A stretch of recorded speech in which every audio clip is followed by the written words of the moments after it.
Order, order. Can I welcome everybody to this public oral evidence session of the Education Select Committee. The session this morning is the final oral evidence session in our mini-inquiry on higher education and funding, the threat of insolvency and international students. And we're pleased to welcome as our witnesses this morning the Minister for Skills, Baroness Smith, the Chief Executive of the Office for Students, Susan Lapworth, and the Director of Higher Education Oversight in the Department for Education, Patrick Curry. Can I ask our witnesses to introduce yourselves and to make any opening statements that you'd like to, please, starting with Baroness Smith.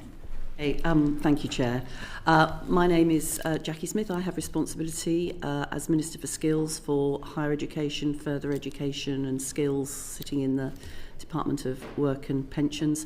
I don't need to make any opening statement. I'm happy to cover the points that I want to make in response to your questions. Great.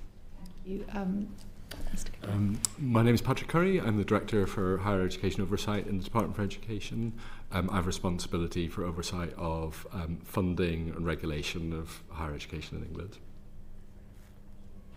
I'm Susan Lapworth. I'm the Chief Executive of the Office for Students. That's the independent regulator for higher education in England. One of our important roles is to monitor financial sustainability, and happy to talk about that as you'd find helpful.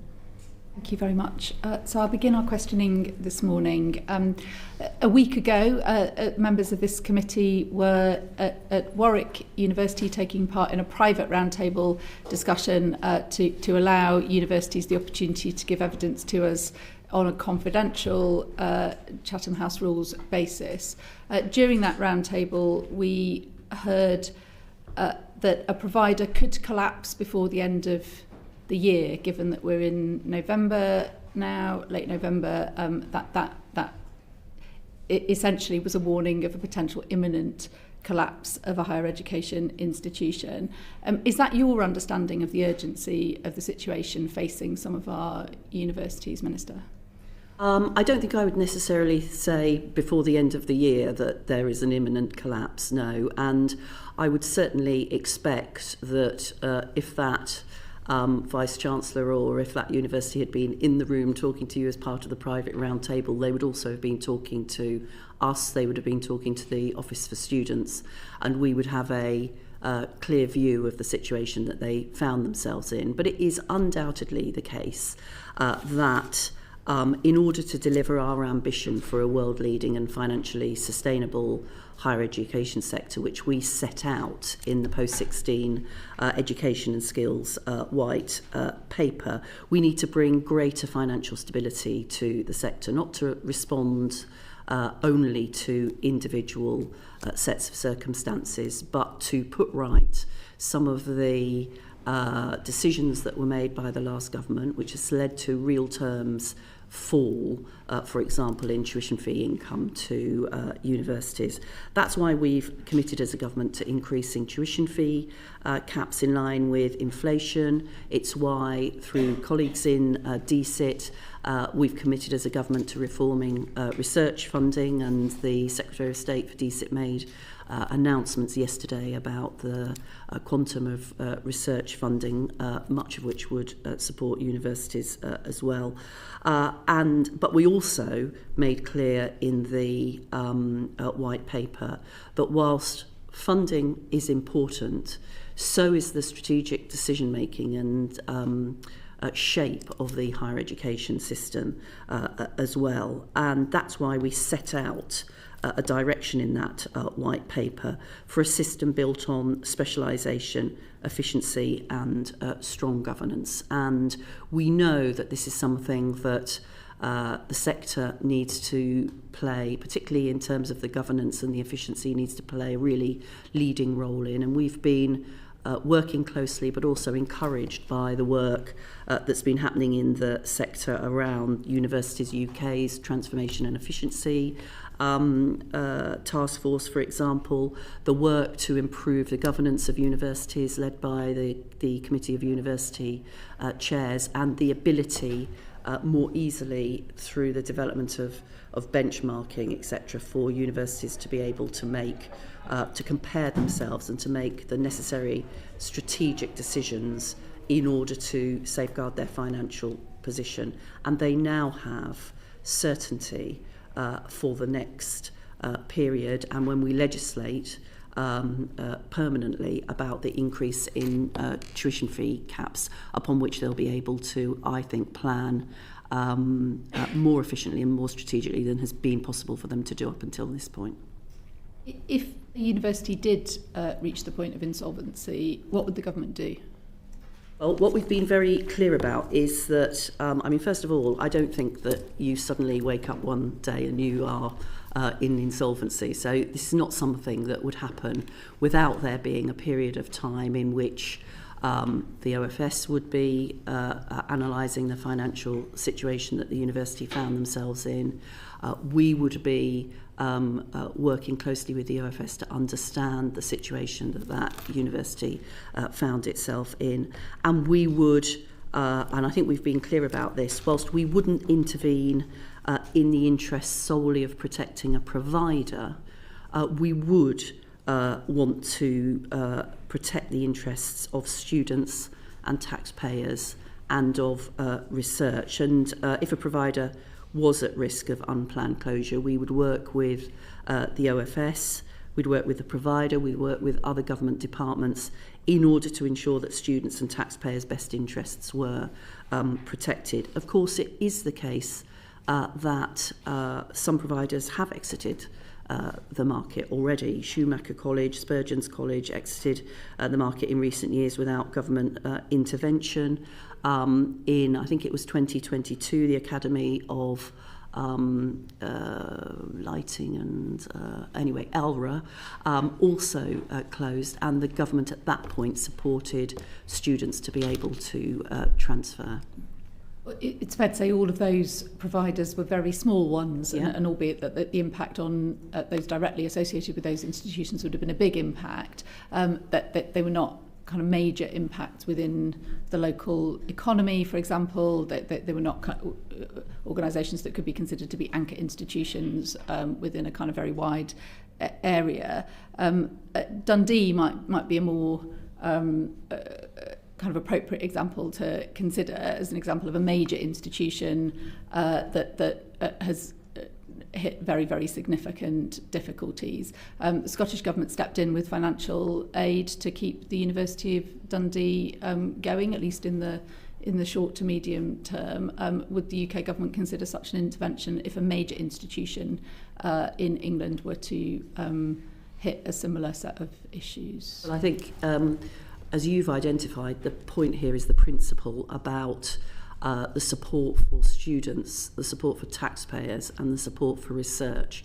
So the issue is, regardless of the size of the provider, and yes, of course, our universities play an enormously important role, both in growth, in local economies, as employers, but the distinction is between if you like, the sort of objective of what your intervention would be about. So, as I've said, yes, the UK government would, and in smaller cases has, intervened in order to support students, would intervene in order to support important research or to help to protect the sort of interests of taxpayers. That might take a whole range of different things that government might consider doing. So it might be, for example, supporting preparations in order to support students to transfer to other courses. It might be considering potential partnerships for a university if it was in trouble. It might be discussing relevant operational issues that might be having an impact on the sort of cash flow of a university, like student loan payments. Those are things that the government would consider doing. But the fundamental point here is the reason why universities are facing these challenges now is because of a failure to maintain certainty for universities about their funding stream from tuition fees. And this government has now given certainty to the higher education sector for the next 2 years, and then after that in legislation about the index-linked tuition fee increases. That enables universities to think strategically about the decisions that they need to take now, and there will need to be transformation. There will need to be thinking about efficiency. There will need to be consideration about collaboration, something that we set out very clearly in the post-16 white paper was something that we wanted to see more of in the system now. I think universities are and will need to think about all of those things. They'll need to think about what their particular strengths are, how they specialise in those, how they then work across the system in order both to achieve efficiencies and to make sure that choice remains for students. All of those are things that we, because of the decisions that we've taken on tuition fee increases, have provided the basis for universities to be able to do. And you've spoken about the how government decision making might kick in with regard to a number of very important things: the protection of students, the protection of research, the protection of taxpayer interests. But how are you thinking about the ways in which the government reconciles its stated commitment to driving economic growth as a top mission priority for this government, with the risk of a university potentially closing in terms of its consequences for the local, possibly even the regional economy, and for job losses in a local area? Is that a very important economic role, also something that would weigh into government decision making about how and whether and to what extent you would provide support in the event of risk of insolvency? Yes, it's certainly the case that particularly large universities have an enormously important role to play in their local, regional and national economies. That's the reason why our higher education sector makes such an important contribution to economic growth in the country. And yes, that's part of the reason why we have thought hard since coming into government, both about how to provide the certainty of income through the tuition fee increase for universities to be able to make decisions that will enable them to be more financially sustainable. It's why we have asked the Office for Students to pivot their priorities towards focusing more on financial sustainability, and it's why we maintain, along with the OFS, a very close eye on the financial position that universities find themselves in order to be able to intervene in the sort of ways that I identified, short of a point where a university was risking, as you say, removing itself from exiting the market, and thereby removing the contribution that it's making to economic growth. Thank you. Just before we move on to other questions, can I just ask Susan Lapworth to give us an overview on your understanding of the kind of precarity in the system, and particularly the universities that the extent of risk that a university may reach the point of insolvency in the near term? The financial picture for the sector remains challenging. I think that's clear. I don't recognise the picture you painted at the beginning of a significant university failing in this calendar year. That's not at all what I expect to happen, and that's not what we can see. We published our most recent detailed assessment of the sector back in May, and then an update this month where we were looking at the financial consequences of the recruitment that had happened in September. In May, we reported a continuing decline in financial performance for the sector as a whole, so reductions in surplus and liquidity and cash flow. And then we saw the sector itself forecasting an improvement over time, although perhaps a slower improvement than perhaps we'd seen in earlier forecasts. When we looked again in November, we could see some improvement in student recruitment, so UK students and international students up a bit compared to the same point last year, but down on the forecast that institutions had made. So in aggregate, the sector hasn't achieved what it expected to in terms of student recruitment. So our modelling on the basis of that most recent picture shows an increase in the number we expect to report deficit, so around 45% in the current year, and an increase in the number reporting low liquidity, so around 14%. And that's a slow deterioration. Importantly, that doesn't take into account all of the actions that institutions are taking now to resolve those sorts of financial challenges. So the modelling can't account for that. And nor does the model account for what we see as significant variation across the system. So different patterns of financial performance for different types of institution, but also for different institutions within those types. So I think in summary, there are significant challenges for the sector. As the Minister says, some light at the end of the tunnel in terms of more confidence about income streams into the future, particularly on tuition fees. But there is still a reasonably sized group that are really grappling with quite significant financial challenges in the medium term. How confident are you about the accuracy of the information that you have? So the example that I quoted at the beginning, I believe, was an institution that has been approached by another institution about a merger, who were doing their due diligence into that institution. So this was not hypothetical, and it wasn't hyperbole, we believe. It was information that was shared on the basis of an organisation digging into the financial situation and concluding this one can't go on. So I just wonder about how confident are you that universities are being frank and up to date with you with the information that they're sharing? Yes, so the financial data that we report on publicly can be quite lagged. So our May report, for instance, relates to data from the previous financial year.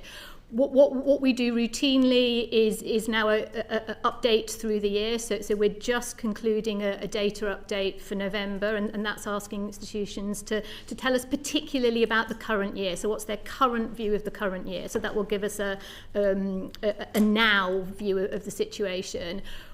We then deploy our modelling to make sure that we can identify likely risks and emerging risks, and that will prompt us to go for conversations with individual institutions. That's happening all of the time for a reasonably substantial number of institutions, and the more concerned we and they are about their particular circumstances, the more frequent and more focused those conversations are. So if there were an institution in the sort of situation that you've described, we would be having very regular conversations with the leadership of that institution. We will have done work on student protection planning with the institution, and we will make sure that the institution and we and also government in some circumstances really understand what the options are. And you're right, sometimes options might involve mergers, that they might involve other parties supporting a provider, but we would expect to be on top of that as those situations develop. I mean, what you've identified there, Chair, is a university, or possibly two universities, taking action precisely to avoid insolvency. Yeah, it didn't sound like it was going too well. I'm going to move to Caroline, if that's okay. Yeah, that's right. Thank you, Chair. So I'd like to ask you, if a university does declare insolvency, what actually happens under the current legal framework? Who takes control, and what protections currently exist for students and staff? So, first of all, sort of to reiterate what I said previously, well, as a starting point, of course, higher education providers are independent of government, and so the decisions about and the immediate monitoring of their financial position would be the responsibility of governing bodies and the leadership teams of providers. They would also, of course, need to have awareness of the legal basis on which they are incorporated, which might determine the route that would be taken, and to understand what it would mean for students should they face failure. We set out in our evidence to the committee, I think, the various legal forms and methods of incorporation that the higher education sector across England breaks down into. The first thing to say, as Susan has been very clear about, is that that wouldn't happen without the OFS, without there being a period of time in which the OFS and the government had been working with that institution and potentially putting in place some of the interventions that I talked about in in the previous answer. It would also, of course, given that we've said it's important that students are safeguarded, it may well be that the OFS might decide to issue a student protection direction in order to protect students' interests during the course of that process. It might be as well that we would be looking at how to safeguard the research that was within the institution. In an insolvency scenario, our priority as government would be, as I've said, to protect both students' interests and the taxpayers, as well as working with DSIT on the UK's research capability. And obviously that would depend on the sort of specific circumstances in which the institution, the provider, found itself in. I think it's worthwhile just emphasising as well, because I know that you've had evidence about the nature of insolvency, and I don't necessarily agree with some of the evidence that has been received around the suddenness or the terminal nature of insolvency, or in fact of compulsory liquidation. We think, and you know, I think we have worked hard in the department to understand the interrelationship between the legal status of higher education providers and the nature of the insolvency process. And for example, you know, were an organisation to enter into compulsory liquidation, we believe, for example, that insolvency legislation permits continued trading during that period of compulsory liquidation. It would mean, therefore, that we would be able, as I've described, to support students, to support research and the important capacity of that provider during the period of liquidation, and to make sure, particularly, that students had the opportunity to either be supported through a teach-out of their course, be supported to move elsewhere, to have their records and their achievements protected. Those would be the sorts of things that we would want to make sure would happen in that case. But just to reiterate once again, we don't think there is a university in that position at this moment. So just to clarify, there isn't any kind of framework or legislation at the moment that exists that says we will protect students in this situation. Now you, Susan, mentioned Schumacher, which just happens to be in my constituency. There were international students who had given up accommodation, given up their jobs, moved to the UK, arrived in the UK and told on arrival that the course wasn't going to happen, and there was no course. And they had literally changed their life to come and do a course. Now, it is a very small institution, but to me that's really concerning that people, especially international students who are making a big decision to come to the UK, you know, it involves a lot of expense, but it also involves giving up jobs and moving families potentially, that they can arrive and then find that the course doesn't exist, or 6 months later the course ends. So what protections are there for those students, if any, and if not, do you think there should be some? In a legislative way, so that students can be confident that if they come here to do a course, they will be able to see that course out to the end? Well, it depends what you mean by in a legislative way. I mean, I think I've been pretty clear that our priority, both as government and as OFS, is supporting students in the event that this would happen. That could include the student protection direction that OFS could place on the institution, which would require them to take particular action.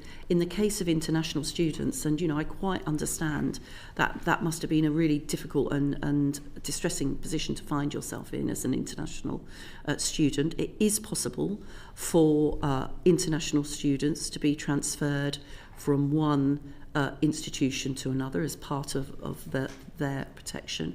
It's possible for the Home Office to transfer the the sponsorship from one institution to another.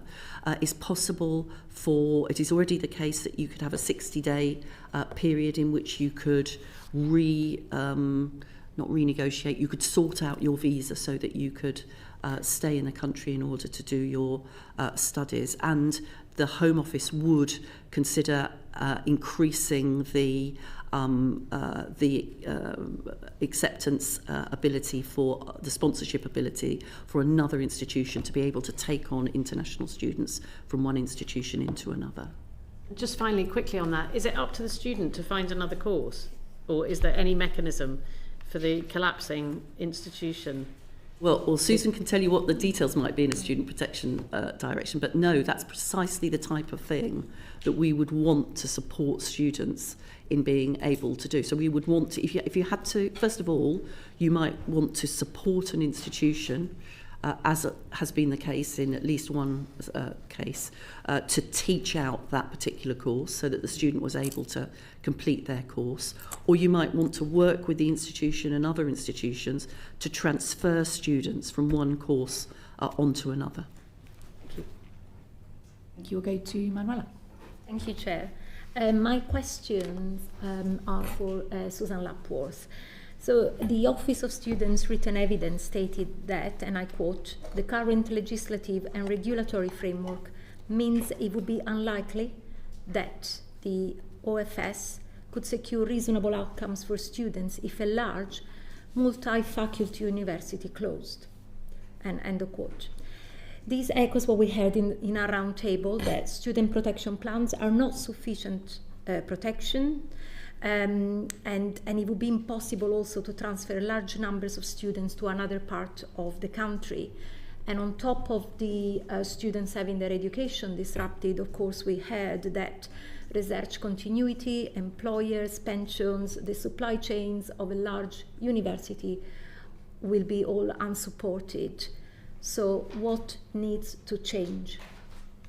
Yeah, I think there are two different aspects to this. The first is what the OFS itself can and can't do just now, and then the second is what the wider system, as the Minister has just been describing, is able to do in these sorts of circumstances. So we've just talked about the wider system and the use of the insolvency mechanisms. Let me talk for a bit about the OFS specifically. So currently we don't have powers and funding to intervene to either prevent an institution from failing, so that's not our role, nor do we have sufficient tools to be confident that in those large complex cases we would be able to intervene to secure reasonable outcomes for students. We were talking about a smaller provider a second ago, and that for various reasons was challenging, but for smaller providers it is easier for us to use the tools that we have. So we talked a little earlier about student protection directions, so requiring the provider to take certain steps to plan for the impact on students and to mitigate that. So mapping its courses to potential other courses at other institutions for students possibly to transfer, thinking about how it might teach out, thinking about how it will secure students' academic records so they have a transcript that they can demonstrate to another institution that their academic achievement and so on. We have experience of making that work reasonably well for small cases. We think the complexity, if we were talking about a large multi-faculty university, would make that really challenging, that getting ahead of the planning helps, getting an institution to think really hard about the prospect of closure and all that entails is quite hard. They're focused on trying to save their business, save their institution, and they want to focus rightly on those financial issues, and we're pushing them to think about the student protection issues. We can get so far down that path before our regulatory tools stop having bite in the real world, that the closer you get to a crisis point as an institution, the less concerned you might be about future regulatory action for not cooperating with the regulator. So that makes our tools and our ability to drive student protection planning limited in some scenarios. where we come back to then is where we started, that working at a system level to improve institutions' ability to grip their finances and have effective governance, to think ahead about scenarios and stress test the financial plans and the actions they will take to respond to financial risk is really critical, and that's true for everybody in the sector. And then where we do get those cases that are of particular concern, working collectively in the way that we've described to make sure that we understand what the options are, the choices ministers might have for intervention and whether or not they might choose to intervene in individual cases, and then deploying the sorts of solutions that we've talked about through the insolvency process in extremis. But again, I'd stress we're not dealing with any cases just now that are right at that very sharp end. So the conversations are all much further upstream than that. Thank you. But we have had private higher education providers become insolvent in the last few years. So what lessons can be drawn from those experiences? So in the case of one instance, the institution went into immediate liquidation with closure and restricted access to premises. And in another example, instead, there was a structured exit. So students were able to finish their tuition time there. So what lessons have been learned? And then I'll just have one small question for the Minister as well on this. Yes. So the lessons are about acting well in advance of issues becoming acute. So I think that's the first thing to stress. And I would also stress that financial sustainability is the responsibility of the people running an institution. So we ought to be very clear that that's where the primary responsibility lies. What we've learned is that early engagement on student protection planning is really important. So not leaving it until things look pretty difficult, starting those conversations early and encouraging institutions to come and talk to us. We've learned that we should be prepared to push quite hard on requiring quite detailed student protection planning in those circumstances. So I talked a second ago about mapping of courses and identifying other potential institutions that might take students. More recently, we've started earlier engagement with those potential receiving institutions, and we have pushed very hard to make sure, as I say, student records are secured. So everything that we can do, we're trying to do earlier than we perhaps were seeking to do about 2 years ago. Thank you. And to Baroness Smith, what incentives are there now for universities to partner, merger, take over with those institutions who are on the brink of financial collapse? Yeah. Okay. First of all, I would say what I think is important about what Susan was saying is this is precisely why, when we came into government, we asked the OFS to pivot more towards monitoring the financial sustainability of universities, to have more clarity about the sort of detail that Susan's been able to describe about institutions, so that we're in light of the sort of examples that you used, we are not going to be in a position where we wake up one day and a university has entered into compulsory liquidation and nobody knew that was going to happen. So there is much more opportunity for the sort of upstream work that both of us have been talking about. On the point about collaboration, as I said previously, I actually think, never mind financial sustainability, it's actually a better thing for the system for institutions to collaborate more than they have been encouraged to do previously. But it's certainly, as we've seen through the work that the UUK have done on their transformation and efficiency task force, it's also a way that universities can become more efficient, can make sure that they are removing duplication, can work together on things like shared services and infrastructure, can leverage their procurement and their purchasing power, can support digital transformation, can make plans to enable that there to be more choice for students. And in some cases, and we've seen the announcement, for example, of Greenwich and Kent, it might well make sense for them to think about and to develop a merger in order to safeguard their courses, safeguard their future, and safeguard their students, and we support that. And whilst that was a decision for those two universities, I have met with their vice chancellors. They've talked to me about the approach that they're taking, and it's something that, as we've said in the white paper, we support as a direction of travel, and would expect to see, I think, more consolidation and more formal collaboration in the system in the future. That doesn't always mean a merger, but there are all sorts of ways that universities could be working more closely together. And I know that it's something as well in DSIT that Patrick Vallance and I have talked about in terms of research collaboration as well, where there's real benefit to be had. Before I go to Chris, can I just ask Susan Lapworth, how many are there institutions that have notified you formally, as they are required to do, that they've got fewer than 30 days of liquidity, and if so, how many? I'm going to struggle to find the number quickly. So yes, that's a routine reporting obligation. It doesn't necessarily signal acute financial difficulties. We'd look in a more rounded way at the circumstances for an individual provider. But we have a cluster of institutions where we are monitoring them in this context on a 2 to 3 year horizon. I'll find the number as we're talking. Yeah, the numbers would be really helpful if that's okay. Chris?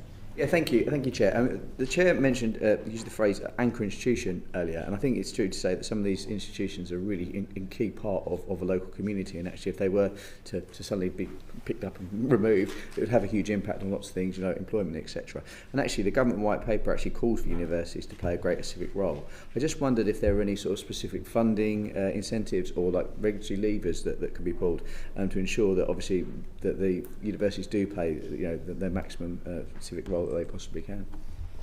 Well, first of all, I think it was important for the government to set out that vision, that view of the higher education system, which had a much stronger emphasis on the benefits that collaboration could bring than was the case previously. We also were very clear that to your starting point, the whole premise of the reform programme for higher education that we set out in the white paper is on the enormously important contribution that higher education makes to the country, to the communities and economies that it operates in. That's the reason why we've taken the decisions that we have done in order to safeguard the future financial sustainability of the sector. Yes, we think there is real benefit to be had from collaboration. I mentioned the ability for universities to collaborate together on research. I think there are real opportunities where there are potential cold spots in particular subjects for universities to be thinking about how they work together to ensure that there's more choice for students in a particular area.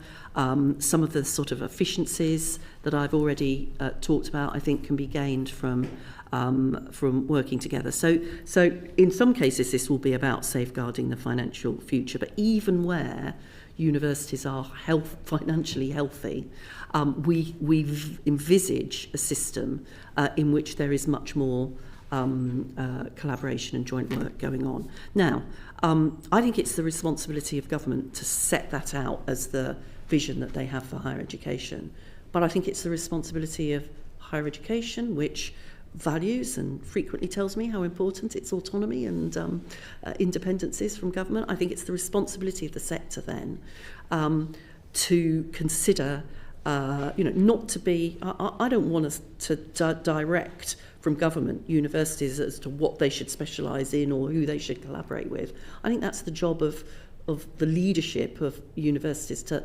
think like that. But, when I started this job, vice chancellors often would say to me, well, of course, the emphasis has all been on competition. That's the way that regulation is set up. That's what the government has wanted us to do. Well, I think we've sent a pretty clear message that is not what this government wants the sector to do, and it's not the way that we will think about regulation or the support that we're providing. And on that, because I worry that there's lots of great initiatives. I think back to when I was a teacher, and the importance that was put on sort of pastoral care, for example, which is absolutely right, and we know that.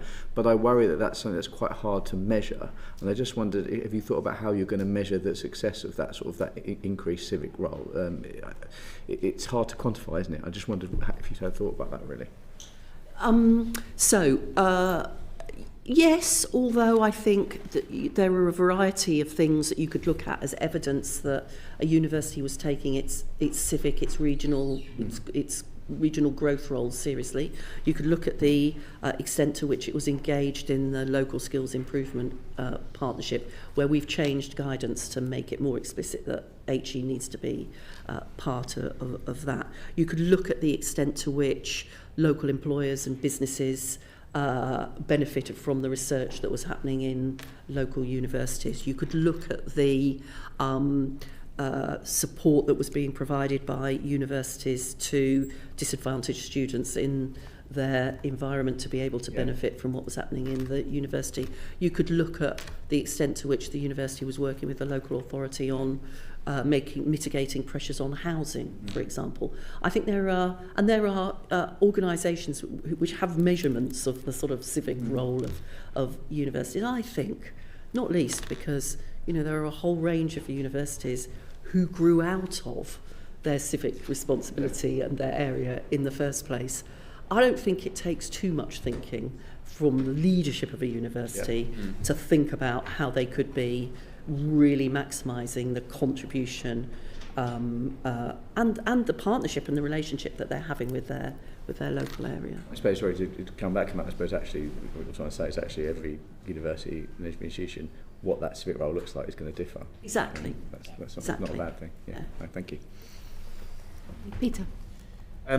Minister, you mentioned just now reorganising delivery to create efficiency savings, and specifically you mentioned mergers, Greenwich and Kent. We've heard from university representatives that mergers like this have at least a year's lead time, and a call for support from government with the planning and a transformation fund. Have you looked at the need for a transformation fund to support universities to make these savings? Well, I mean, this comes back to the point that I made in response to the previous question. I'm not convinced that it should need a government bung in order to take your strategic responsibilities to your future financial sustainability and your partners seriously. That's not to say that I don't think government has a role to play in thinking through the regulation, in encouraging that, in working with universities on specific issues, including funding, that might prevent change from happening. But we're not in a position where we want to make a sort of significant fund available and say, well, this is what you're going to need to bid into that in order to transform, because I think that sort of misunderstands the nature of what we think the sector should be doing more broadly. On that point about planning support, you do sort of accept that that's something, a position where the government may be able to step in and help. Well, first of all, I think the sector has done important work themselves. So the UK Transformation and Efficiency Commission, which we supported, I think has given some really good and important models. It's led to KPMG and Mills and Reeve publishing a report called Radical Collaboration, a playbook on everybody's Christmas list, I'm sure, which sort of details the structural possibilities open to higher education providers. It's led us, for example, to work alongside the Competition and Markets Authority to make sure that there is clarity about the ability for universities to be able to collaborate and work together in a way that some have sometimes suggested they felt nervous about, or they thought the CMA wouldn't allow them to do. So where there is, where there are issues that relate to regulation, ongoing support, guidance, we will be very much wanting to lean into supporting universities in being able to do that. Do you see this as a way that universities can protect more of their courses? I mean, we've seen just recently another university announcing a wave of courses shutting down, which is obviously, devastating for the students on those courses, but also potentially, making it more difficult to study some really valuable subjects. Do you see some of these, mergers, reorganisation as a way actually of protecting some of those smaller subjects as well as developing better financial stability? Yeah, I mean, absolutely I do. Along with the financial certainty that we've provided through the tuition fee increase, I do think that universities who make decisions about closing down courses without looking to ways in which they could work together with others in nationally or regionally, I think that's wrong. I think they should be thinking first about how to protect choice and subjects for students. I mean, that is, of course, why we, in particularly important and high-cost courses, why the government, through our Strategic Priorities Grant, also provides additional funding for courses that are more expensive to put on. Serena. Thank you, Chair. So, Minister, we heard at the round table that the sector is in need of support for strategic advice, oversight and brokering some of the more radical conversations. So what role do you see government playing in that, and would you support a higher education commissioner? I mean, I think this comes back to the point that I made earlier. The higher education sector in this country, they tell me, pride themselves on their autonomy, their independence. It's been quite an important feature of our higher education system. With that comes responsibility for thinking strategically about your own organisation and your relationships with others. So that, I think, is the first responsibility. Where I suppose, I don't know, Patrick, if you want to, when we, in the white paper, we have talked about support in order to sort of map, if you like, map the market. Now, I don't think that goes as far as a higher education commissioner, but I could see a more central role that might enable an analysis of where there were gaps and where there might be where it might be beneficial for there to be collaboration in order to fill those gaps. That I can see a role for. And just to add on that point, as the Minister says, in the white paper we talk about the need to develop a more strategic overview of what the higher education market looks like in a particular region, so a market monitoring function, which is recognising, I think, as the Minister said, the need to have a more collaborative and joined up vision of where the sector is headed.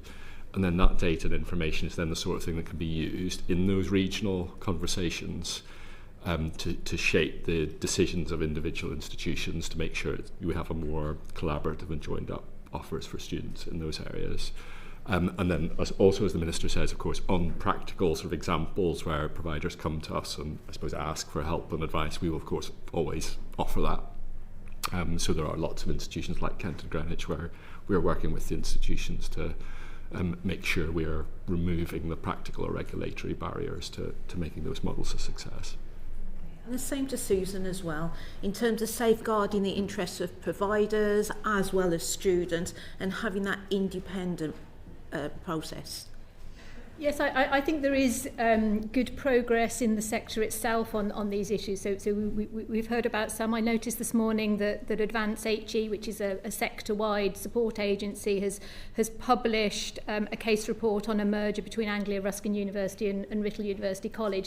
So lessons learned, and I think there is more scope for those cross-sector agencies to build their expertise on some of these complex challenges and then to deploy with the sector solutions that build capacity within individual institutions to tackle their challenges. We're engaged in those conversations now, so to what extent can we deploy our understanding of the issues and the challenges to help the sector in driving forward the sorts of solutions that we think are needed. And I agree, the sector has to own this conversation. Autonomy is really important, rather than just something we should pretend is important in this sector.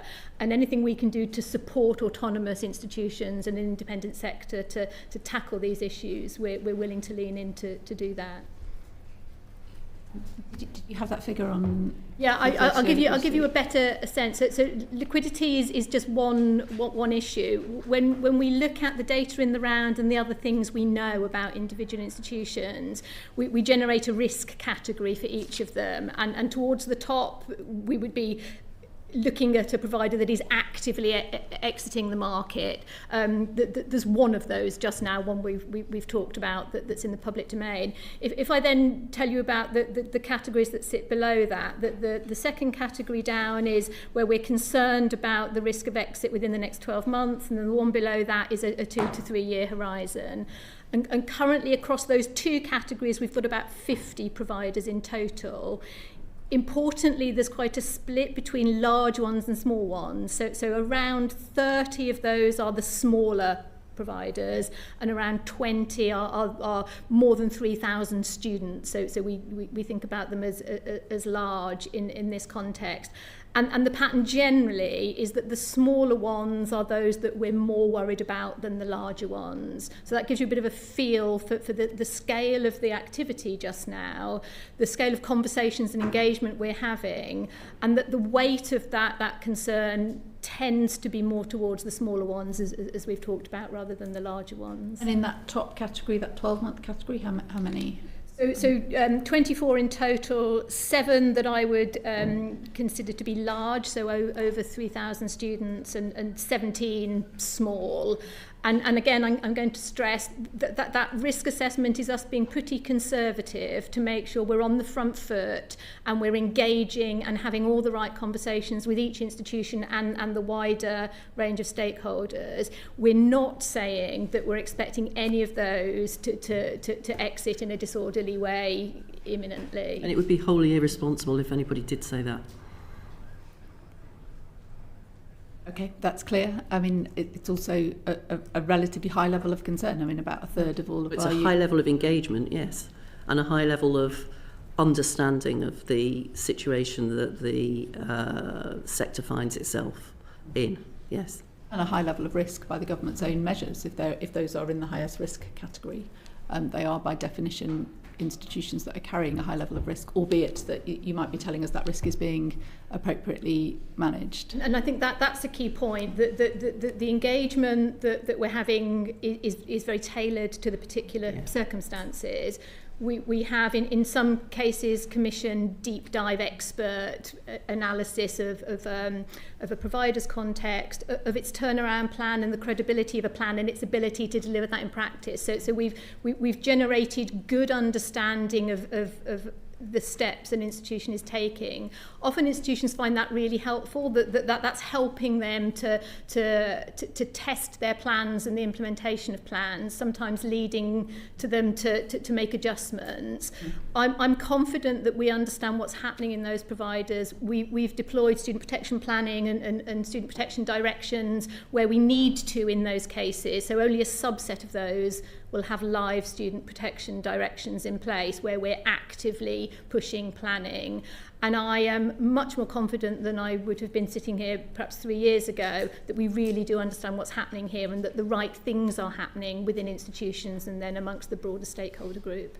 That's helpful. It nevertheless is of concern that more than a third of all of our institutions are in those top two higher risk categories according to the government's own assessment of risk. And that's why, as the Minister said, we have pushed our focus onto financial sustainability, intervening at a system level to try and stop these circumstances arising, and then really focusing on the ones where we know that we need to. How many institutions do you have registered with you, Susan? So we have 420-ish registered, and a large chunk of those are further education colleges, so slightly different. But different, this is the real core bread and butter of our work, to make sure that this subset, this smaller group, is properly understood. And about 130 universities, is that? Am I right about that? Yes, although the population that we're talking about here is pushing towards 300, I would say. So not just the ones that we would all recognise if we talked about them, but a much broader, bigger population.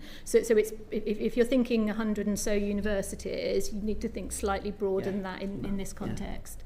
Thank you. Aaron. Thank you, Chair.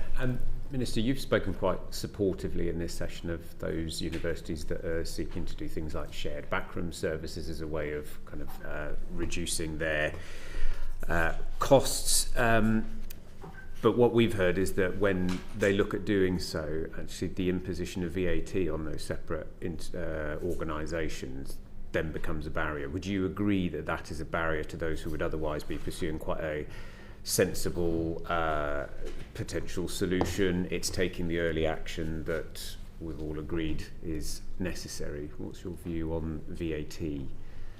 That's not something that has been raised with me as the sort of primary thing that's preventing it from happening. And of course, it's not, as we're speaking a day before the budget, it's not something that's within my power to change either. Would you be willing to raise this if, as we heard from a number of institutions, if they were to make their case for that? I appreciate it's very last minute for this round, but you know we are talking about long-term sustainability, and if they are going to be looking at that over the coming years. Well, I think the Treasury would. I mean, you know, I'm happy to raise anything that will support our higher education sector for all of the reasons that I've already spelt out. But I suspect the Chancellor might, in exchange, comment on the support that she has provided for the tuition fee increase, which of course is a student investment, but it's also a taxpayer investment in the future of higher education. Thank you, Peter.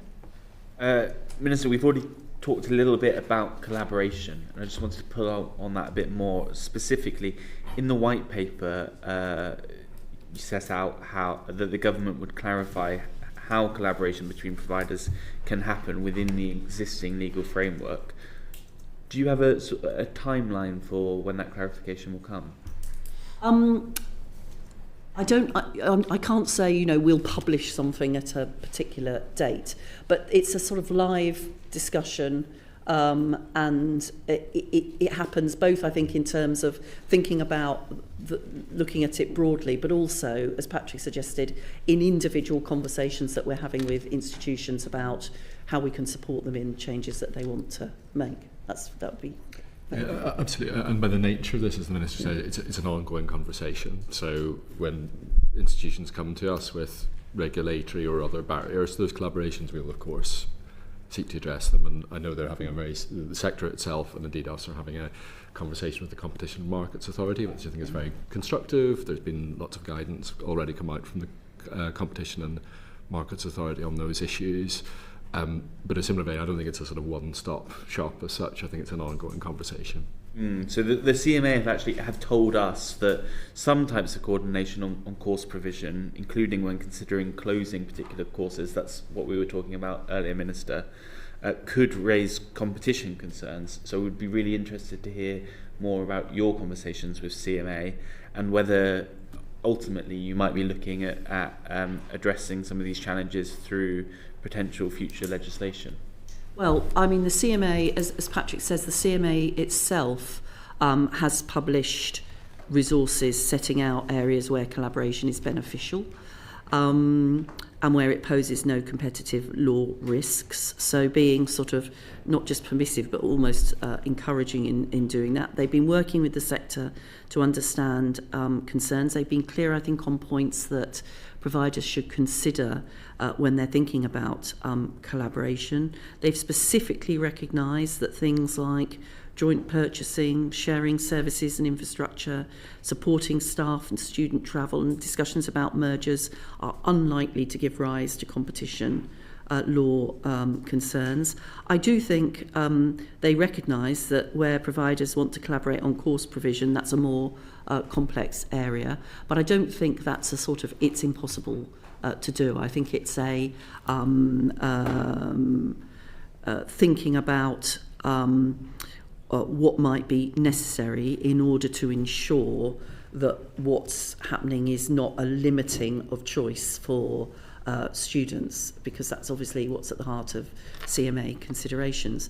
But the CMA would also consider what a counterfactual would be to any collaboration. And if that counterfactual was that course doesn't exist at all, well, that is not promoting choice for students. So I think it's a bit more nuanced than simply it's not possible to collaborate on courses. Yeah, so you say complex but nuanced, not impossible. Yes. Do we need to make it less complex through legislation or other means? Well, I'm not sure that legislation doesn't always make things less complex. But I suspect that continued work led by us and also the sector with the CMA is the way to sort of work through this. I mean, I would just say on that in conversation with a wide range of different universities, you get wildly differing understandings of the constraints imposed by the CMA. So I would say that need for clarification from the government should probably be treated as more than just a case-by-case discursive matter for conversations with individual institutions. I think the sector, across the sector, there's such a widely differing understanding that they are struggling with that as they are grappling with these very live issues about who should carry on providing nursing in Nottingham, for example. That's exactly why the CMA has produced resources, blogs and explanations for the sector. Relatively recently, I have to say. I think that postdates some of the more high-profile concerns that the sector have had about collaboration. Susan, does the OFS have a perspective on this, obviously, given your remit over governance? Yes, so we're also in ongoing dialogue with colleagues at the CMA and are very happy to help the CMA and the sector talk to each other in productive ways. And I agree, it can be complex and care is needed, but it is entirely possible for institutions to do the sorts of things that we're describing here and stay the right side of where the CMA would draw the line. You mentioned governance, and I think that's a really important backdrop to all of this conversation. So some of the things we've been focused on recently is how we might intervene as the regulator to drive up governance standards across the system as a whole. Some institutions are great at this, others not as good as they need to be in the current challenging environment. And the conversations I talked about a moment ago, where we're engaging closely with institutions facing particular challenges, frequently in those conversations we would have concerns about governance and leadership. So questions, how did you end up here is a good question, and how credible are your assumptions and your plan about how you're going to get out of this difficult question. And we see some who are on it and completely have a grip on the things they need to.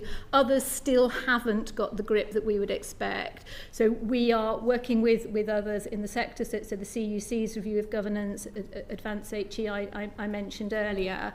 We will then think about the extent to which we need to extend our regulatory requirements for better governance. So we'll do that during the course of 2026, trying to work with the grain of the sector, but being super clear that we have a regulatory role here, and we've got to set the standards and the norms and then be willing to hold people to those when they fall short. The first piece of work we've done on this, we've already delivered, which is tightening up our requirements for governance and also financial sustainability for new providers coming to register with us and coming into the system. So we've tightened that market entry gateway so that we will be more confident that those coming in are not going to end up in these difficult circumstances. And now we will move on to those that are already registered. And as I say, how do we best drive up governance standards? Manuela. Thank you, Chair. And I should have put on the record earlier that I worked for nearly 20 years as a university lecturer. So just to declare that. So my question to the panel, how would you respond to the argument of Universities UK that in the short term, the increase in tuition fees has been wiped out by the cuts to grant funding, the freezing of foundation year fees, and the increases in taxes, including employers' national insurance contributions? Well, there's a range of different things there. National insurance contributions, I think we understand the argument that the Chancellor used last year for the increase in national insurance contributions. And yes, universities as not public sector bodies have paid increases in national insurance contributions. And there are other costs that universities, as with all employers, have faced. I don't think that wipes out the significance of a tuition fee increase, the first from 2016. And one of the important things to remember about that was, yes, last year we made that on a one-off basis, but what we've now done is to make that inflation linked each year. So what universities are getting is a cumulative compound increase in their tuition fee income, and a commitment by this government to legislate for that to continue into the future. That is a certainty about income that I think there are very few, if any, other public sector or private sector organisations who have that. So looking at the data that we got, Universities UK estimated employer national insurance contributions cost the higher education sector in 2025-26 430 million, and the Institute of Fiscal Studies have estimated 319 million of fee increase. So there's not much left, is that, after national insurance contributions? Well, we think that even in 1 year there was something left. But my point is that this is not just for 1 year. This is a continuous, compound, cumulative increase in tuition fees after a period of 9 years in which there was no increase in tuition fees. So is it wiping out the financial problem overnight? No. But is it a serious commitment by this government to support the financial sustainability of higher education? Yes. Mark. Thank you very much, Chair. Turning now to governance of institutions and providers, there's been some criticism of governance. We've had reports into Dundee University, and the Secretary of State in May of this year wrote to the Committee of University Chairs saying there needs to be an improvement in providers' governance. Now, I know that the Office for Students is looking at this. I know that they've said that there must be incentives for governing bodies to fulfil their functions properly. So, Susan, can I ask what sort of incentives you are contemplating? We talked about governance a little bit a second ago. Maybe start, we've said this several times already, with the basic principle that the institutions are autonomous. Their governing bodies are responsible for running an institution effectively, for having proper financial planning and control, and a strategic view of where the institution is going, and a credible account of how it's going to get there. So we start with the governing bodies. Any governing body ought to be thinking about the skills and the capability and the capacity it needs to deliver a sustainable strategic future. So we would encourage governing bodies to think about who its members are, what expertise they bring, what their backgrounds might be.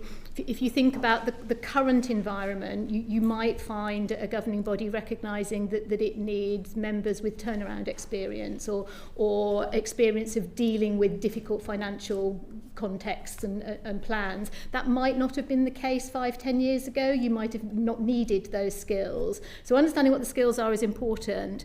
but also governance as a way of working. So sometimes we see very credible governing bodies with members with all sorts of important careers behind them, who seem not able to challenge in the way that we would expect in this context. So they're not interrogating the leadership's plans for student recruitment, for instance, and they are then signing off assumptions that are just too optimistic and aren't going to be deliverable in the real world. So how governance happens, and the role of a chair in particular to lead governors to do that holding to account role properly, I think is really key.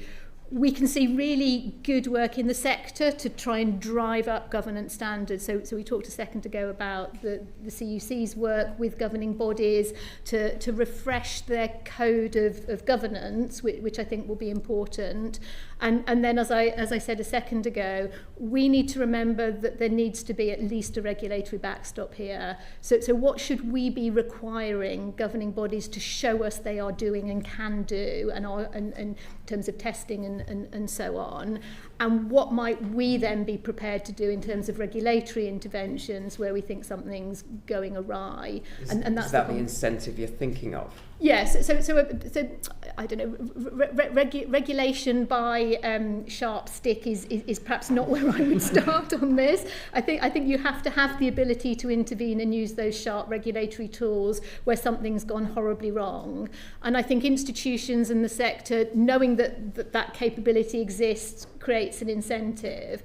I think the softer work, though, is really important here. So our engagement with the sector endeavours to improve governance, I think, is key, at least for the next little while, and at least for the vast majority of institutions that are trying very hard to do the right thing, and governing bodies really grappling with the current environment and its challenges. So we're leaning into that more collaborative way of working on this just now. Okay. And just to pick up on something you said there, you talked about there being a culture of, I don't think you used this word, but fear of challenging the leadership on, financial assumptions. The independent report into what went wrong at Dundee University certainly said that there was a culture of fear and that people wouldn't dare tell the leadership what was wrong with the financial projections, and that was the principal reason for the problems that then went on to occur at Dundee University. Now, that seems to me that that's a cultural reason that's happening, and not necessarily a governance reason. You can have excellent governance structures, but then if your culture is all wrong, nothing's going to change. So is this really an issue of culture rather than governance? Well, I think they come together on this issue, don't they? So the role of a governing body includes holding the Vice-Chancellor and the executive team to account, and that has to be real and meaningful and quite sharp where needed. And you can have a governing body being a critical friend too, but that challenge absolutely has to be there. So Dundee's in Scotland and not within my remit, but if those sorts of things were visible to us in England, then our conversation would be with the chair of the governing body, and we would be wanting to interrogate how the chair was generating the sort of culture that you described that's needed, as well as the structures and the processes that sit around its business, which I agree aren't quite the point in that sort of context. The culture is important. Okay. Thank you very much. Rina. Thank you. My question's around the financial pressures around the teachers' pension scheme. The white paper says it will seek better understanding of the concerns around the teachers' pension scheme. So what is the government's current understanding of the impact on university finances? Well, I have talked to leaders, particularly of post-1992 providers, who have identified the pressure that the TPS membership is placing on their finances. So I recognise that. I've also spoken to staff representatives who are very keen to emphasise to me the value that staff place on their pension scheme membership. That's why we're looking and discussing both with the sector and also with staff representatives what we can do to support the sector with this particular challenge. I don't think there is an easy way through this, given the sort of some of the conflicting needs and concerns that there are in this. But we are actively engaged in that discussion and thinking through all of the various options that we might be able to consider to support, as I say, a particular subsection of higher education providers for whom this is, I completely recognise, a really quite serious issue. Yes, I'm glad that is being recognised, and I appreciate the complexities around this. But would not the most straightforward approach either be to revalue the scheme on more up-to-date data than 2020, or to provide funding to the higher education providers, as you have done for schools and as the Scottish Government has for Scottish universities? Those are two options. There are others, as you can imagine, on the providing funding one. That isn't something that we've done for one part of the sector. It isn't something the Treasury has been particularly keen to enable us to do either, which is why there are other things that we're going to need to think about. Okay, and would you contemplate amending the Further and Higher Education Act 1992 to remove the requirement for providers to have to offer membership to academic staff? Well, this is one of those areas where staff representatives have expressed concerns about the significance of their pension entitlement, and where I think we would want to be very careful about eroding that.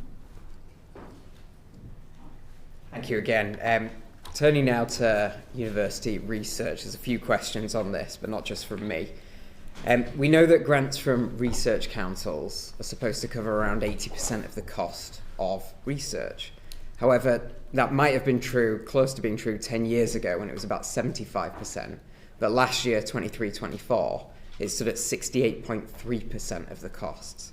So now universities are facing decisions about how much they spend on equipment, how much staff time they allocate to research, whether they do audit and compliance properly. And we've heard from universities that it is now almost impossible to balance research integrity with balancing the books.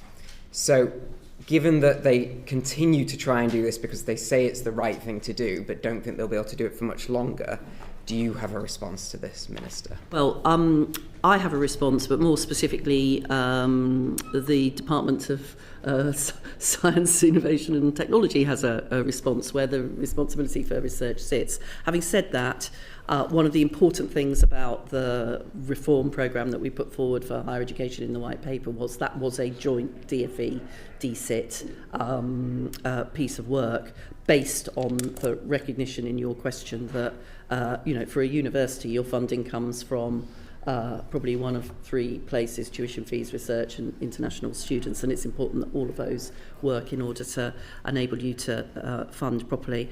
And you're right, as the government has said, that we need to work with the sector to transition to sustainable research funding models, including by increasing research grant cost recovery, as outlined by the UKRI in March.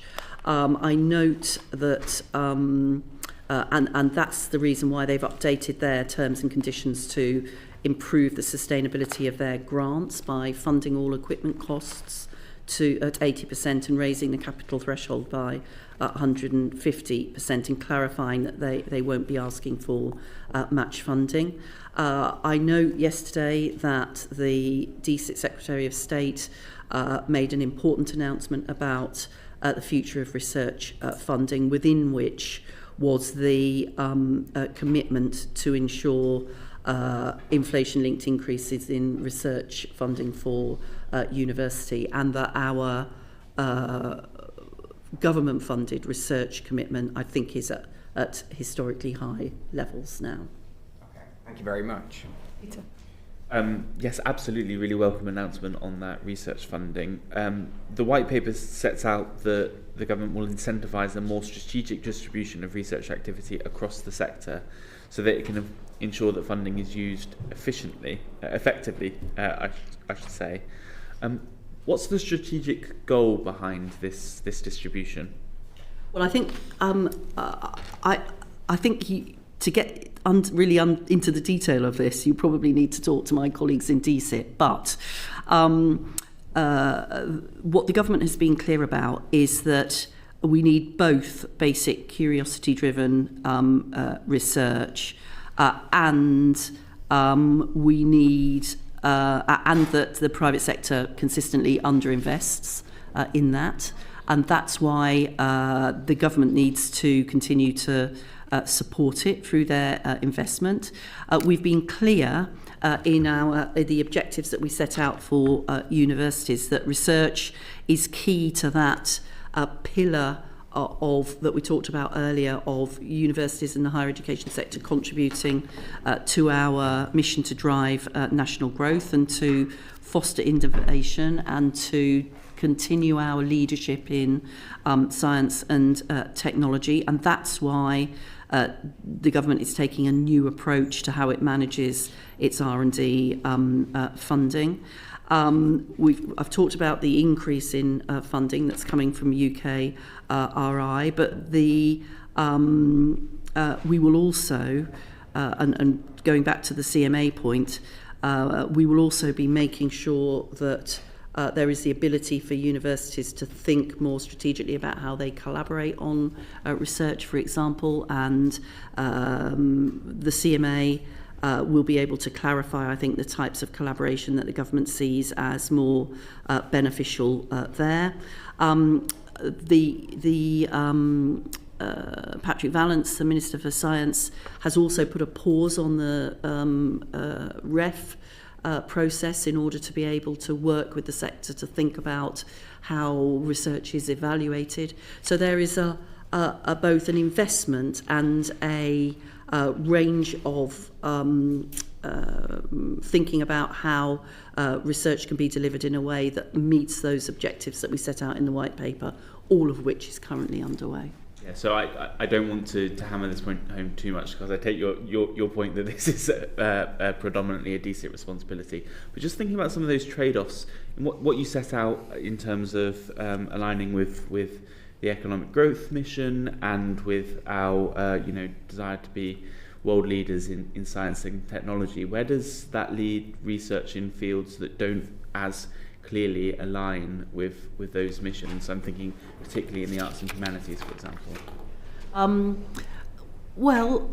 This is not an argument that the only research that you fund should be in industrial strategy linked areas. I mean, I do think it's justifiable for the government to say we have an industrial strategy which is about promoting growth, and we will ensure that we are supporting that through decisions that we're making nationally. But in a period where there is record levels of research funding, I think there's also scope and should be scope for research in humanities for all of the, in the sort of world we live in, for all of the important reasons that we need humanities and arts.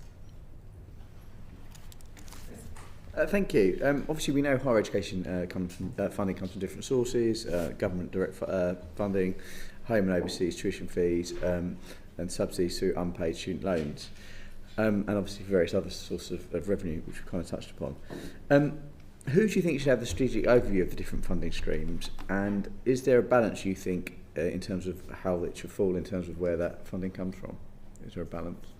Well, I think in any given institution, it should be the leadership of the institution that considers the balance of funding, and should do that on the basis of the sort of strong governance that Susan was spelling out, and a clear view of the risks in different sectors.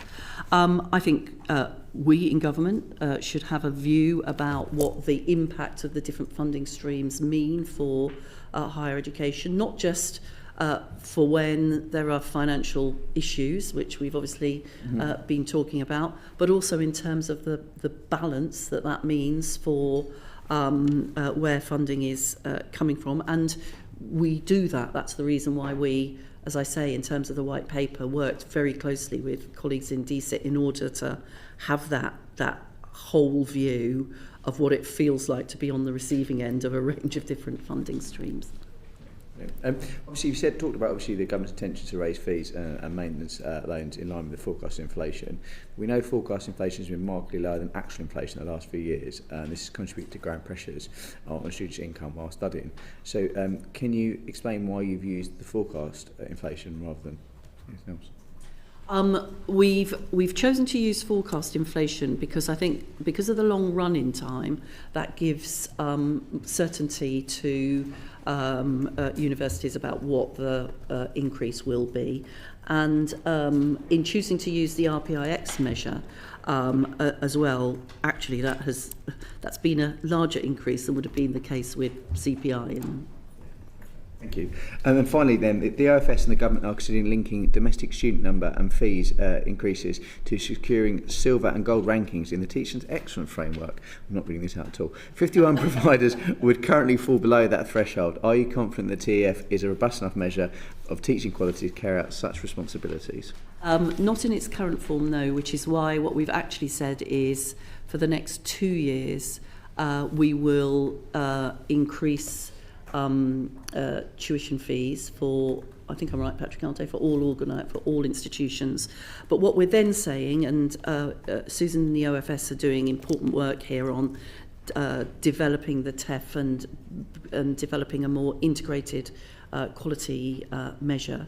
At the point at which we legislate to increase tuition fees on an annual basis, we do think it's right to also think about the relationship to quality. If you're asking individual students and the taxpayer to make an investment in higher education, I think it's legitimate to link that to the quality of what's being provided. Minister, the financial pressures in the sector, what consideration have you given to the effect of that on casualisation of staff, particularly for junior research staff? There have been situations in recent years where universities have increasingly offered, for example, 10-month contracts, not paying staff over the summer holidays, in part due to financial pressures. Is this something you're talking to the sector about? It's something that I talk to staff representatives about quite frequently. It's something that is often raised with me when I go and visit universities. I think it's a function that the sort of the approach that higher education leadership has taken to its workforce, I think has quite often been a function of the inability to be able to forecast where funding is coming from and to take strategic decisions. And one of the most important things about providing certainty of increases in income is it enables those strategic decisions to be made. And in my view, that should also be more strategic workforce planning that provides more certainty to staff, less casualisation and security. You've talked about the carrot there of the clearer incentive. Will there be any, are you anticipating using any stick to persuade the sector to provide some more of that certainty for their staff? Well, I think it's a bit more than a carrot. I think it's it facilitates the ability to think strategically, and I would certainly hope and expect to see higher education leaderships thinking about the stability of their staff as well as the rest of their organisation. Their staff being at the heart of the teaching and research, which is their essential business. Aaron. Thank you, Chair. And one of the potential risks of any institutions going insolvent, or even in the case of some mergers, is that you will see cold spots, in particular subjects emerging across the country. Minister, you've already ruled out, I think, a return to student number controls, but you have started a mapping out of those potential cold spots. So could you clarify what steps the government would be willing to take to address those cold spots, what you're finding so far? Well, I think it's about the sort of market monitoring that we talked about earlier. It's about providing the ability to plan more strategically. It's about the encouragement to collaboration that we've already talked about. It's about the specific funding, particularly for high-cost qualifications. All of those, or courses, sorry, all of those, it feels to me, give the ability for the sector to be able to plan to avoid cold spots. And I think that's what people want to achieve. And I think we have provided the wherewithal for that to happen. You mentioned extra funding there for kind of high-cost subjects. One of the suggestions that's come from Universities UK is that you reinstate the strategic priorities grant for vulnerable subjects. Again, is that something that you're willing to consider? I'm not sure if I'm keeping a tally of this, but we've had quite a lot of UUK bids for funding during the course of this evidence. Look, providers have provided evidence too, I would say. We will be looking at how we, with the OFS, we'll be looking at how we focus the strategic priorities grant on the things that are, how we. There is not going to be a shed load more money in the strategic priorities grant, so we will need to make decisions about how we focus that on the key priorities that exist within it at the moment, which is how to maintain high cost courses, how to support students to succeed, to gain access and then to succeed whilst they're at university, and how to support particular specialist institutions.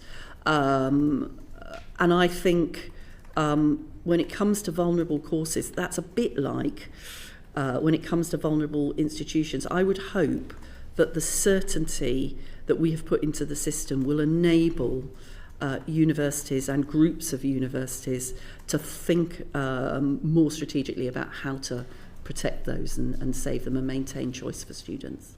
Your monitoring then lead you to, if necessary, challenge the potential emergence of those cold spots, because obviously as a government with a mission to break down barriers to opportunity, if that barrier becomes that someone who cannot afford to live away for university now cannot even commute to do the course that they want, that becomes a barrier rather than removing it. So is that something again that you will include in your monitoring and challenge if necessary? And it's one of the things that we will consider as part of the work that we're doing on access and participation as well. Yes.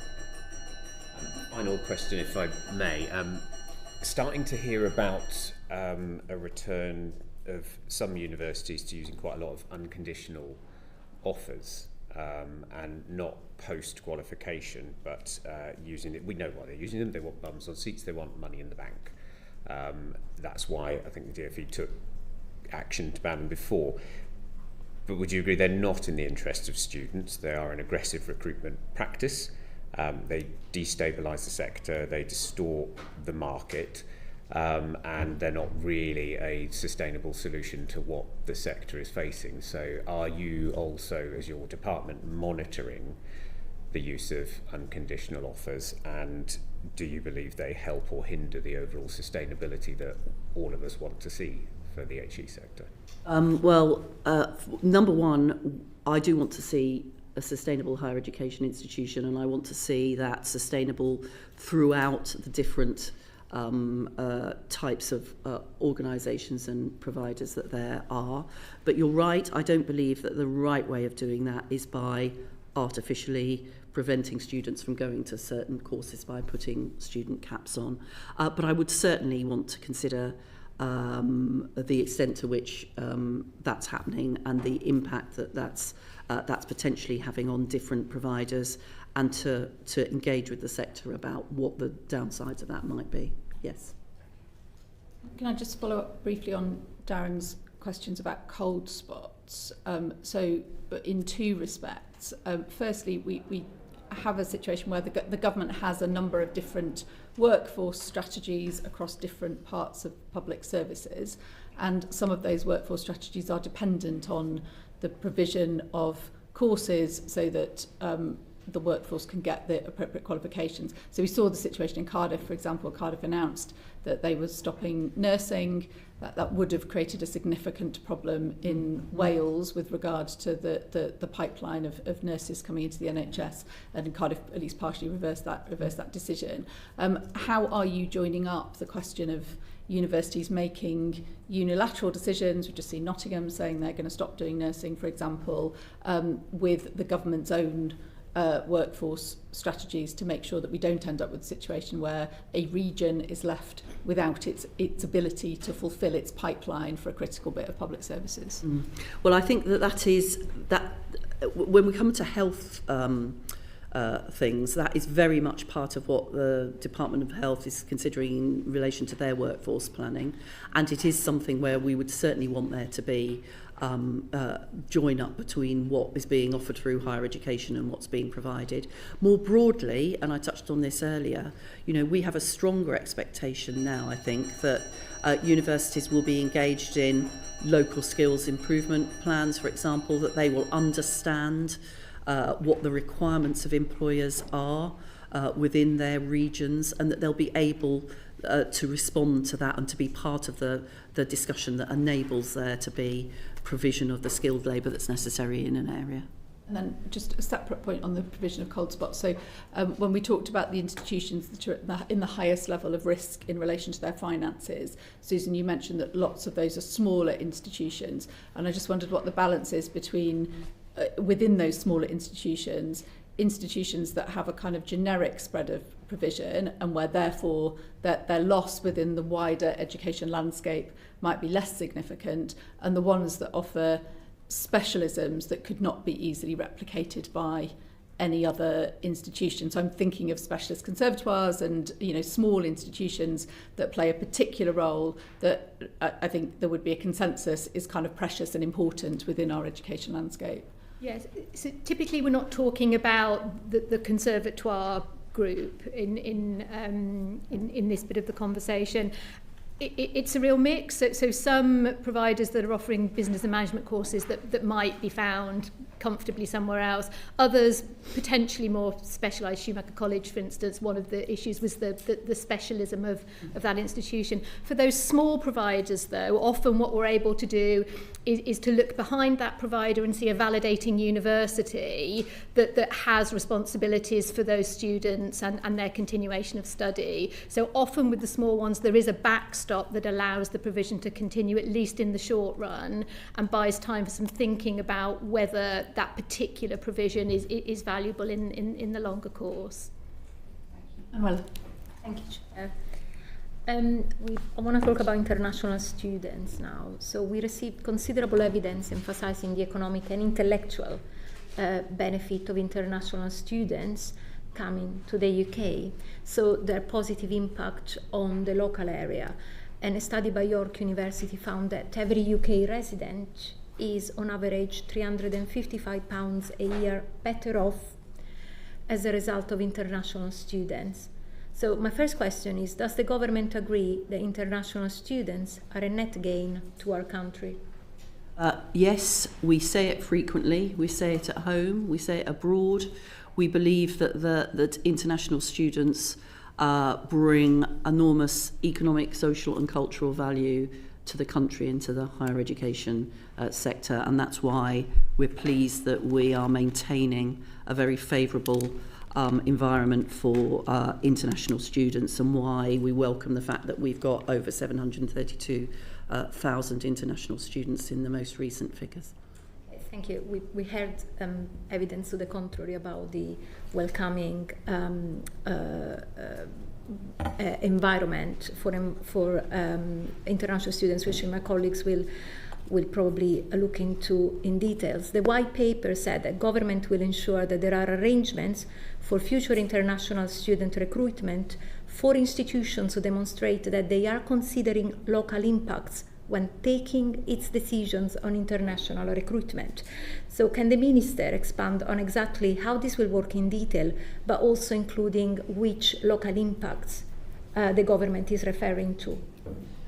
So when you talk about the white paper, I think you mean the immigration white paper there. Yeah, the immigration white paper, the objective, of course, was to deliver the government's manifesto commitment to reduce net migration.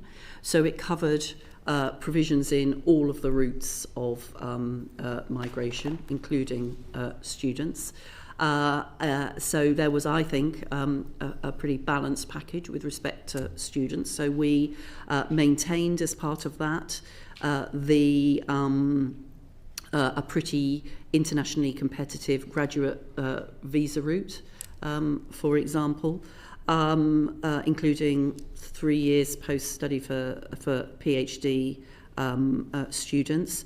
Alongside that, however, we were clear that where students are coming to study in the UK, it must be for all of the benefits that we've just outlined, and not to take advantage of the immigration system, which was the reasoning behind strengthening the basic compliance measures that universities have to fulfil. And we also recognised that there is an impact from bringing more students into the country and into any particular community. And it goes back to what I was saying earlier, not just about international students, but about, for example, the responsibility of universities to work with local authorities to make sure that the housing of students doesn't have an impact on, or doesn't have a bad impact on local housing provision as well. So those are the types of expectations that we would put on universities in thinking about the numbers of students that they were bringing in. All right. Thank you, Chair. The government has stated that international students are welcome in the UK, and that's something that you have just repeated to us this morning. Could you share with us some examples of recent policy changes that have been designed to support and encourage international students to come and study here? Well, maintaining the pretty internationally competitive graduate route that I've just talked about, international work that we do as ministers and more broadly, the international education champion Steve Smith, who does a brilliant job travelling the world in order to bring the higher education sector to the attention of very many other countries. The Prime Minister's recent trip to India, where he took with him university leaders in order to be able to talk both about transnational education and campuses in India, but also about the welcome that the country provides for students to come to the UK. Those are just some of the ways. And of course, the success is in the figures. And as we've heard, there has been, the Home Office has reported an increase of 6.3% in the numbers of international students, or the numbers of sponsorship arrangements for international students this year compared to last year. And whilst that is less than has been forecast by the higher education system, it is not the collapse in numbers that some people have talked about. Numbers are more than last year, but they are well lower below than 22-23, yes. so we are seeing a downward trend. When the committee... Well, no, we're seeing an upward trend from last year, and in fact I think the year before, but yes, you're right, it's lower than 23, but the trend for the last 2 years is up. Well, the trend for last year is up, but we don't know what was going to happen next year. But anyway, moving on from that, we did hear, the committee heard when it was in Warwick, that they felt that student recruitment was in decline across the whole sector, and they spoke of negative messages from the government about immigration, and participants shared with us comments about Mickey Mouse degrees, poor language skills, international students stealing places from domestic students, and these were seen to have affected the perception of the UK among international students. Would you recognise any of that? Well, I recognise Mickey Mouse degrees and stealing places as words not of this government but of the last government, and I'm not taking responsibility for that. Thank you. There's an ongoing review of the international education strategy, and I know that's had buy-in, obviously mostly from DfE, but also from FCDO and Business Department.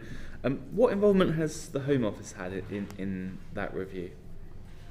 You're right that it's a cross-government review of our international education strategy, led by DFE, DBT and FCDO, but it will be a government publication, and all government departments will have had a contribution to it when we are able to publish it. Yeah, I mean, you won't be sort of in any doubt why I'm asking, because some of these changes, for better, for worse, obviously do have an impact on the overall strategy. So it's just about making sure that Home Office are brought into that conversation and are part of it. No, absolutely, and we have discussions with the Home Office about the international education strategy. We've had good discussions with the Home Office about the implementation of the basic compliance assessment and the sort of toughening up of that. And we, I think, have made progress on making sure that that is enforced in a way that gives universities the opportunity to respond to concerns that might be being made by them. And we had good discussions with the Home Office in designing the student element of the immigration white paper as well. And also on the changes to asylum with that new route for students? With all of the things that relate to students, we have a good and strong, sometimes lively relationship with the Home Office. Thank you. Caroline. Thank you. I'd like to ask you about the student levy. The immigration white paper says the levy will only have a limited impact on student numbers and sector revenue. However, Public First Assessment says it will have a very damaging impact, and we have heard directly from universities that they won't be able to pass on the cost of this levy to international students by increasing prices, as there is already very little price elasticity in this area, with stiff competition from higher education in other countries and increased UK costs of living already impacting on international student numbers. So could you respond to that, please? Well, one of the most important things about our extremely high-performing, internationally recognised higher education system is that it is able to benefit all those in the UK who could benefit from it and aspire to go into higher education, and that's not the case at the moment. Despite efforts in the sector, we haven't seen a closing of the disadvantage gap between those who are most advantaged and those who are least advantaged. What's more, we saw under the previous government the removal of maintenance grants and the real terms value of loan support for students reduced by more than 20% over the last 5 years. So it's really important that we improve this. It's something that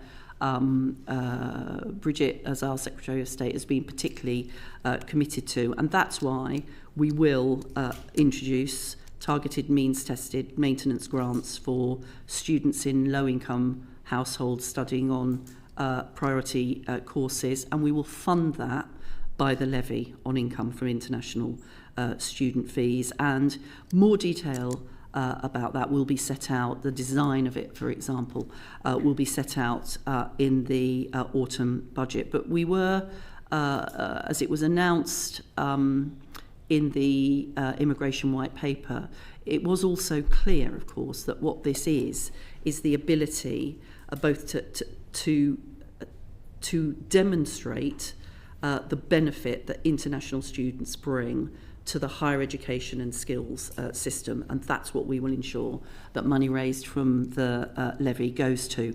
I think there's some, I've looked at a lot of the analysis behind the assumptions made on how the levy will work.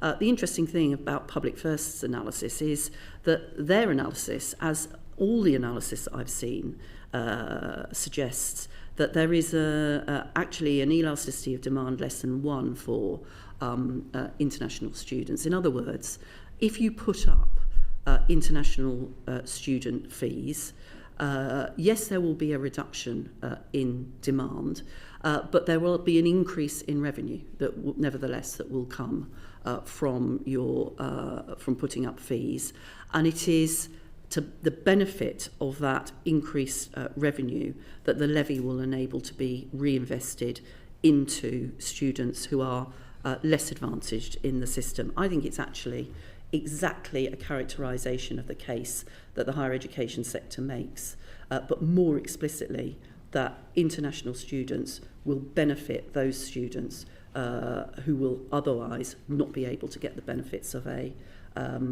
English higher education. So I'm sure nobody in this room would disagree with you that reintroducing maintenance grants is a good idea to balance out the disadvantage gap in higher education. I'm fully behind that. However, there is some question about this elasticity. So going back to the Public First data, they say that your figures are based on the price sensitivity of pre-Brexit EU students, and therefore that was a poor foundation for the evaluation. And it estimated that over 5 years there would be a reduction of 77,000 students and a cost to the sector of 2.2 billion. The IFS are saying that if the levy were applied at the 6% modelled in the immigration white paper, it would raise slightly less than 600 million, but the maintenance grants would cost 2.6 billion. So I'd just like to ask you if you're really confident, are you confident in your figures that if you introduce this levy, international student numbers will go up enough to bring in enough money to fund what you would like to do with maintenance grants? Well, what I said was, in all of the analysis that I've looked at, of course there are differing calculations, but in every case that I've seen, the elasticity is less than 1. And when the elasticity is less than 1, you will raise revenue from an increase in fees. That is not to say that we don't think that the impact of the international student levy will be a reduction in international students. It will be a small reduction in international students. But given all of the other things that attract international students to the UK, given the increases that we've seen, we nevertheless think it's a legitimate use of the benefits of international students to take part of that revenue and reinvest it in the higher education and skills system, particularly for the benefit of the most disadvantaged students, to make absolutely real the argument that has been made but hasn't always been demonstrated, that international students benefit the rest of the UK higher education system. Now, we will publish a regulatory impact assessment when we spell out the details of the levy in the budget tomorrow, and people will be able to judge. But I'd also just reiterate the point that I made earlier. When people compare the levy with tuition fee increase, what you get with index-linked tuition fees is you get a certain cumulative increase in your income. What you get with the levy is year by year money from the levy. So taking a 1-year comparison does not recognise the enormously important contribution and future-proofing that the decisions that we've made around tuition fees have given to the higher education sector. The universities are really worried about the impact of this levy because they're so dependent on international students, and the House of Lords Science and Technology Committee said it is likely to be self-defeating, robbing universities of both talent and funds. Would you disagree with that? I think there's quite a lot of talent in disadvantaged UK students who haven't been able to take advantage of higher education as well, actually.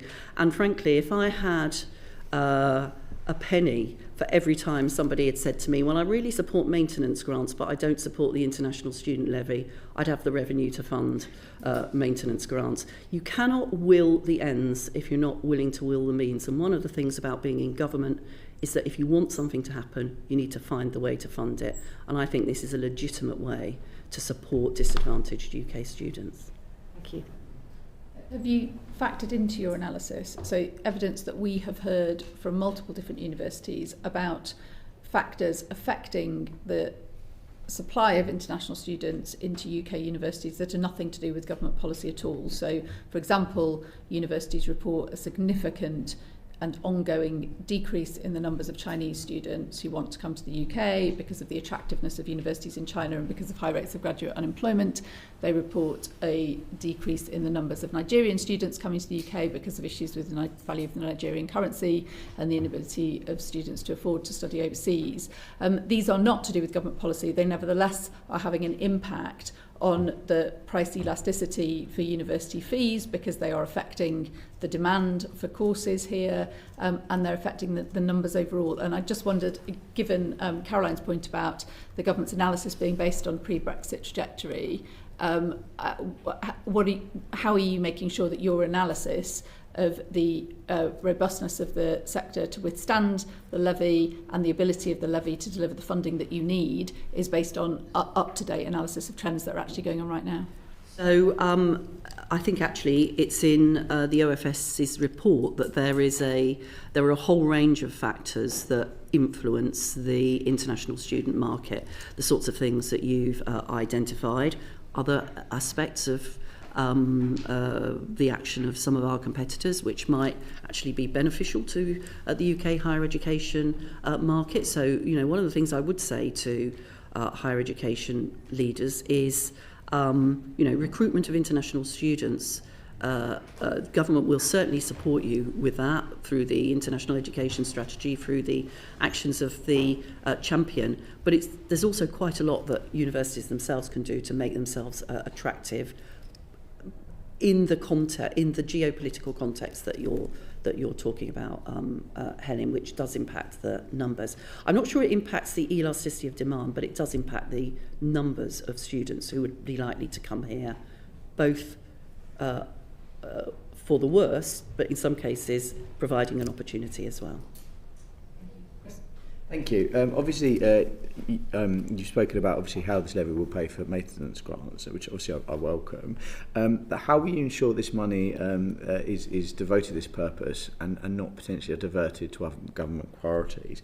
And if you allow me, Chair, as the MP for a constituency where there's a lower than average number of young people do go to university, so something I'm very, very aware of. If you are going to provide more maintenance grants, which will hopefully support, you know, poorer, disadvantaged students, potentially in my constituency of Harlow, for example, go to university, which should be welcomed. How will you sort of advertise that, or really sort of target areas where there is a lower number of young people going to university? Well, on the first part of that, as I say, we will make the details about the design of the levy and the use of the levy, or the government will, as part of the budget tomorrow, and then there'll be a regulatory impact assessment that will follow it.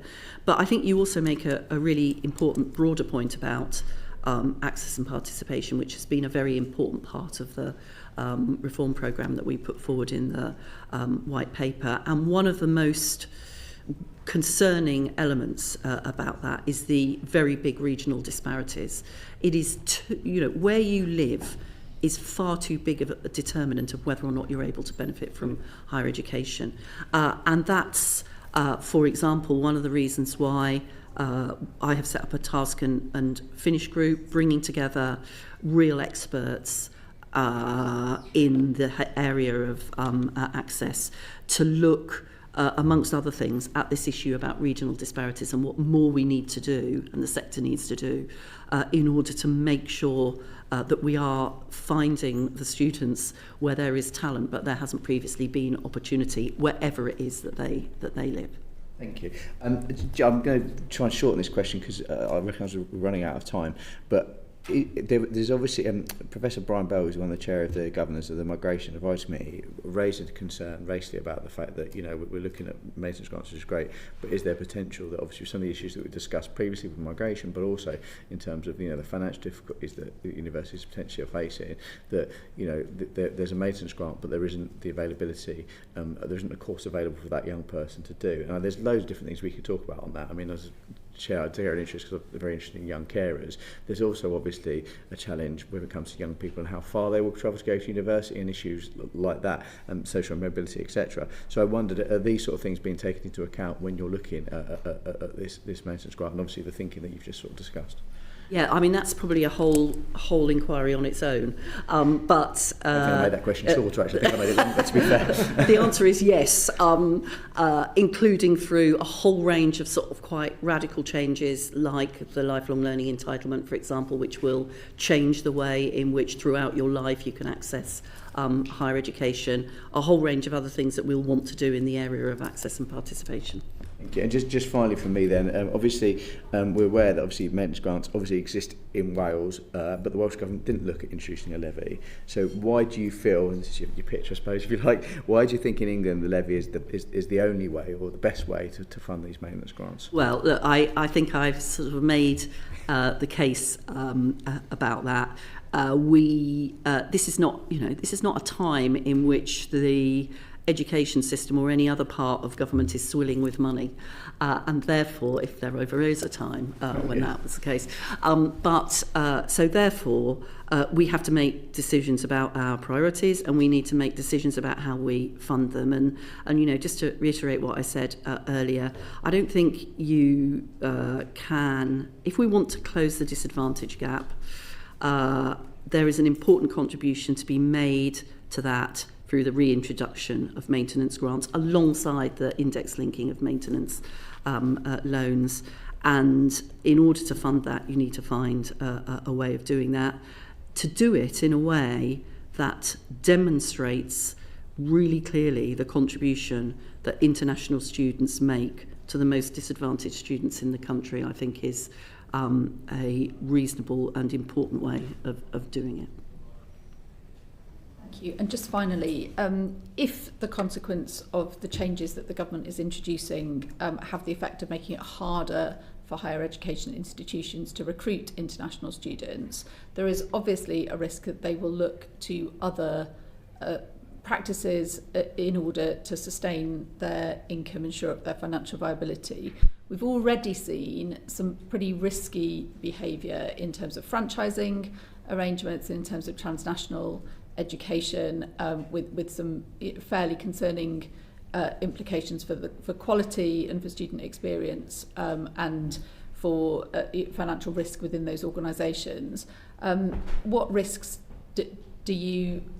what does your analysis tell you about the risks that presents for the sector, and what will you do if a consequence of the changes that you're making with regard to international students have a consequence of incentivising undesirable behaviours by institutions of that nature, franchising and transnational education?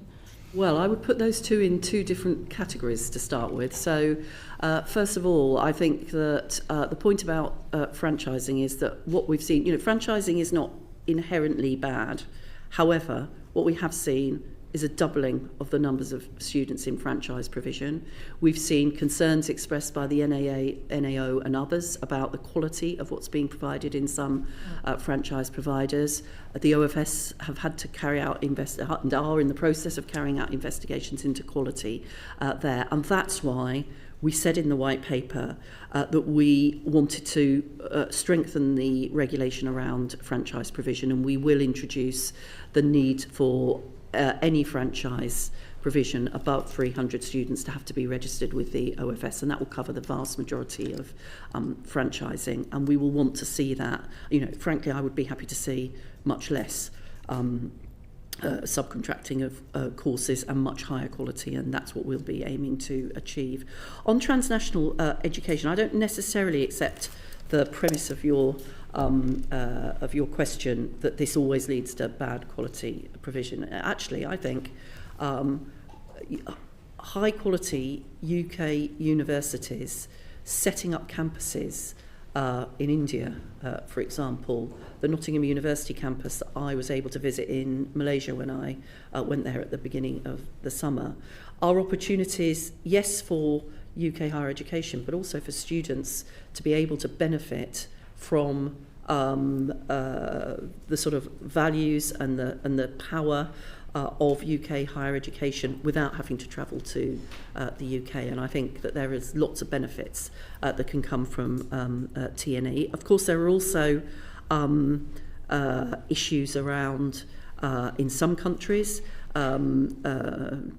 potential risks.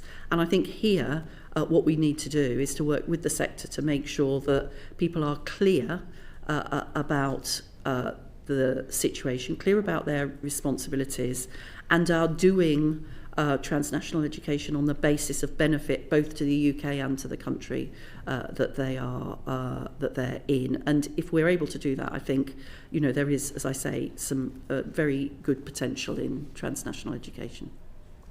Very much. Can I thank all of our witnesses for coming to give your evidence to us today. What I always say is if there is anything that we didn't have the time to get to or any clarifications that you'd like to provide, please do write to us after the session, and we would certainly welcome that. But that brings our session this morning to a close. Order. Thank you.